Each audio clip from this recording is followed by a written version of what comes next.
We all like to see ourselves as critical thinkers, considering the available information before coming to a rational conclusion. The problem is, most of the time, we're the opposite. We start with our beliefs, then try to find evidence to prove to ourselves that we were right. We end up deceiving ourselves with potentially serious consequences. Vaccines cause autism? Well, I have 1 million results that say they don't, and 1 result that says they do. I knew it. This can end up in wishful thinking, choosing to believe something is true because we really want it to be true. Instead of relying on scientific evidence, we form conclusions and make decisions based on what we'd like to believe. One form of wishful thinking is appeal to belief. If you believe in yourself, you will know how to ride a bike. Another form of wishful thinking is appeal to consequences. This is gonna work, Steve. I know it is. Because I don't know what I'm going to do if it doesn't. Wishful thinking is common in climate denial. Environmental scientist Dana Nuccitelli wrote a book, Pseudoscience versus Climatology, that looked at when climate deniers base their climate predictions on wishful thinking.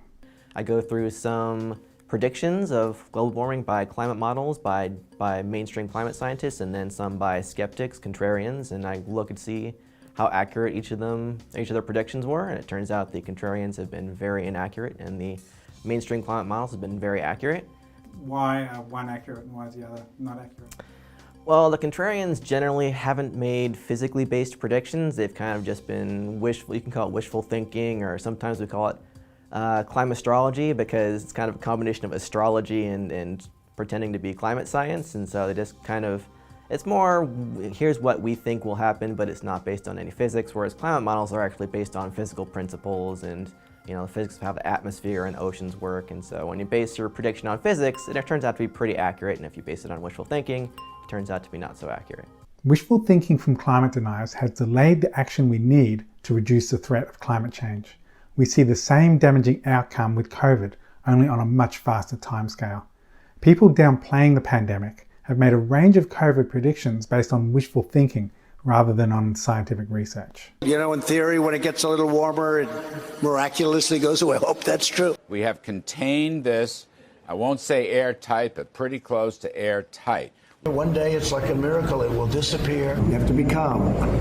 It'll go away. It is being contained. And do you not think it's being contained? It's going to go away. This is going to go away. I think you'll see by June a lot of the country should be back to normal, and the hope is that by July the country's really rocking again. It's going to be like so many other cases where you had a problem come in, it'll go away at some point, it'll go away. After November 3rd, coronavirus will magically all of a sudden go away and disappear. It's fading away. It's going to fade away. It is dying out. The numbers are starting to get very good. I think that at some point that's going to sort of just disappear, I hope. I think the world is looking at us as a leader in COVID-19. Epidemiological models take into account a number of factors: how infectious the virus is, mortality rates, the impact of different behaviours like social distancing, and they're constantly being updated with the latest data as our understanding of the virus increases. In contrast, wishful thinking substitutes data and science with feelings. This has led the Trump administration to downplay the latest rise in COVID cases, characterising the pandemic as isolated flare-ups. Whether it's an ember or a flame, we're going to put it out. If you have a flare-up in a certain area, if you have I call them burning embers, boom, we put it out. We know how to put it out now. We're aware that there are embers that need to be put out. It may flare up and it may not flare up. We'll have to see what happens. But if it does flare up, we're going to put out the fire. The pandemic in the US isn't just a few smouldering embers. Large sections of the country are engulfed in a growing inferno. Choosing wishful thinking over science can have dire consequences. Wishing that COVID would just go away delayed desperately needed measures like social distancing. A study from Columbia University estimated that if we'd started social distancing just 2 weeks earlier, it would have prevented over 50,000 COVID deaths just by May.